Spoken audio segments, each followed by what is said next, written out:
جی السلام علیکم دوستو، کیسے ہیں آپ جناب؟ ٹھیک ہیں؟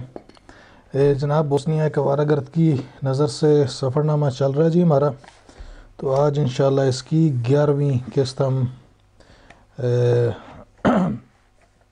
11ویں قسط کریں گے جی.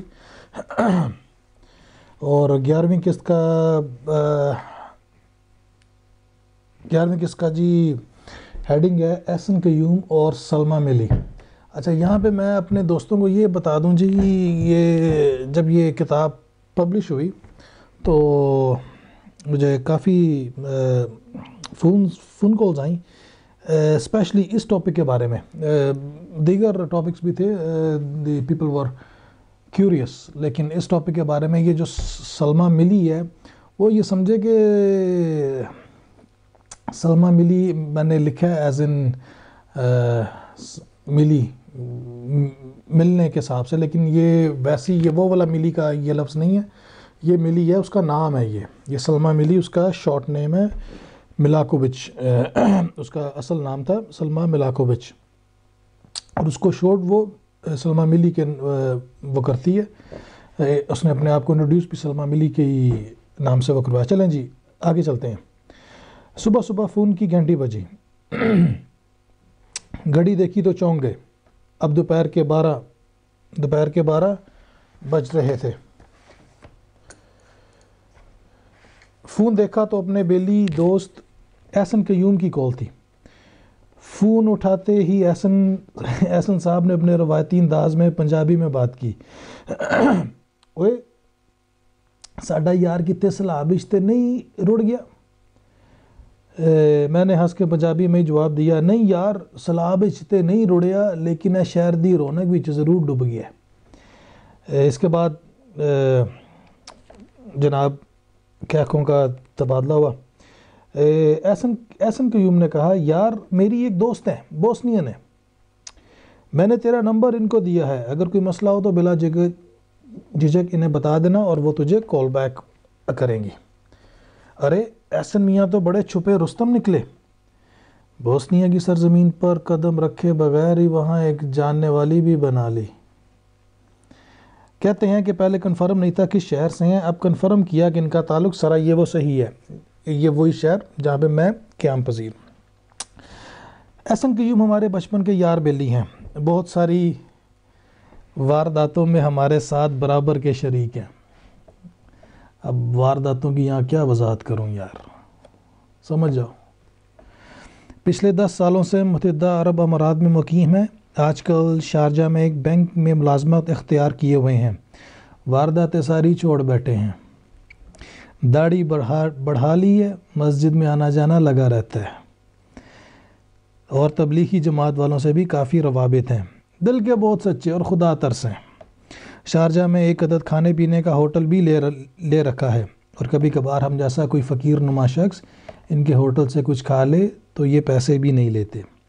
ارے صاحب ہوٹل سے یاد آیا کہ بھوک بہت لگ رہی ہے، چلیے باہر جا کر کچھ پوجا پیٹ کرتے ہیں. اچھا، آگے چلنے سے پہلے میں آپ کو یہ تھوڑا سا احسن قیوم کے بارے میں بتا دوں جی. One of the finest chap I ever came across in my life. میرے بچپن کا یار ہے جی. اسکول کے آخری جو 2-1 سال، اس کے بعد کالج کا سارا زمانہ، کالج، یونیورسٹی، اور یونیورسٹی کے بعد پھر ایون کہ ہم باہر بھی، پاکستان بھی ہم نے اکٹھے ہی چھوڑا. اور ہماری دوستی جی ہے کوئی 20-22 سال پرانی تو ہے.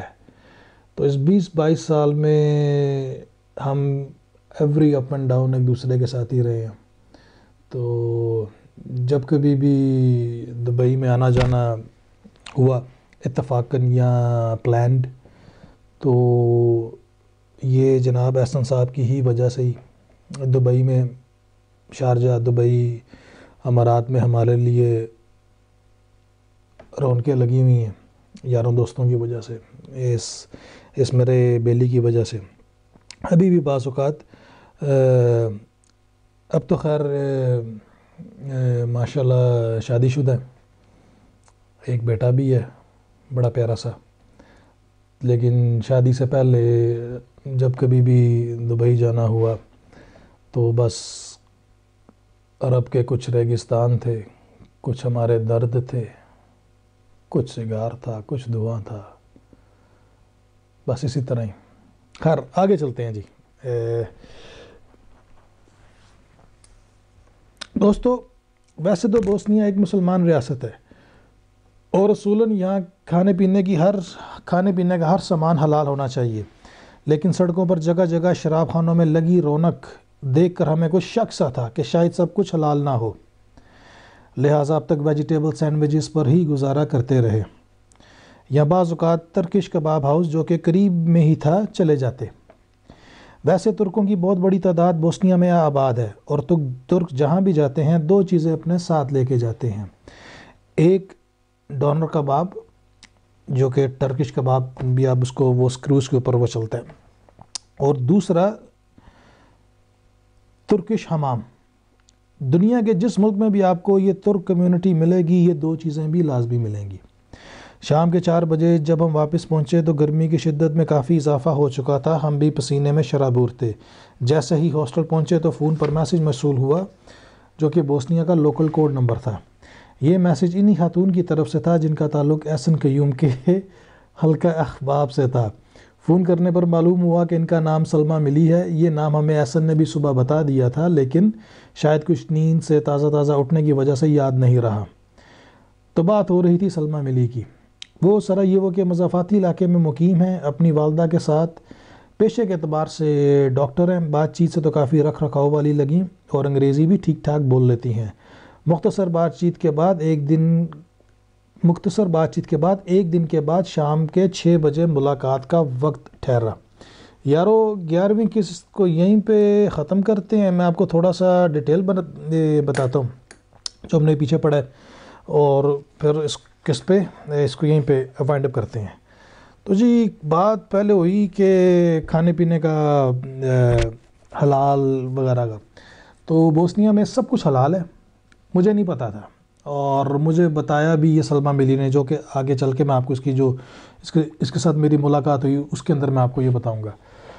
تو چونکہ وہاں پہ شراب خانے بڑے سرے عام کھلے اور عام نائٹس کلب اور ایوری تھنگ، تو مجھے شک تھا کہ یار اگر شراب اتنی سرے عام مل رہی ہے تو شاید کھانا بھی حلال نہ ہو، تو میں ویجیٹیبل سینڈوچز کوئی لوکل اسی پہ ہی گزارا کر رہا تھا۔ یہاں ہاسٹل کے آس پاس، ہاسٹل کی بیک سائڈ پہ ہی اسی سارا صحیح بازار کا جو اینڈ ہے وہ ایک چوک پہ جا کے کھلتا ہے۔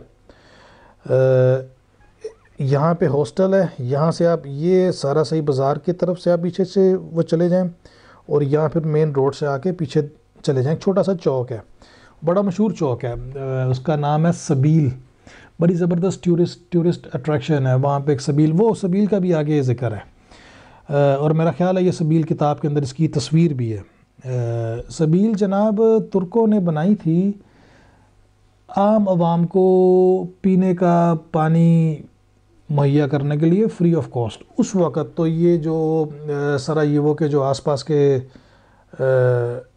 پہاڑ تھے وہاں سے پانی آتا تھا، لیکن اب پتہ نہیں کیا سسٹم ہے، لیکن پانی ابھی بھی آ رہا ہے، ابھی بھی تازہ، ہر وقت وہ تھوڑی ہلکی سی تار وہ نکلتی رہتی ہے، بالکل اسی طرح جو مسجد غازی خسرو بیگ کے وہ وضو کے اندر پانی تازہ ہر وقت بہتا رہتا ہے۔ تو اس کے آس پاس کچھ کھانے پینے کی دکانیں ہیں اور زیادہ تر ٹرکش ہیں، تو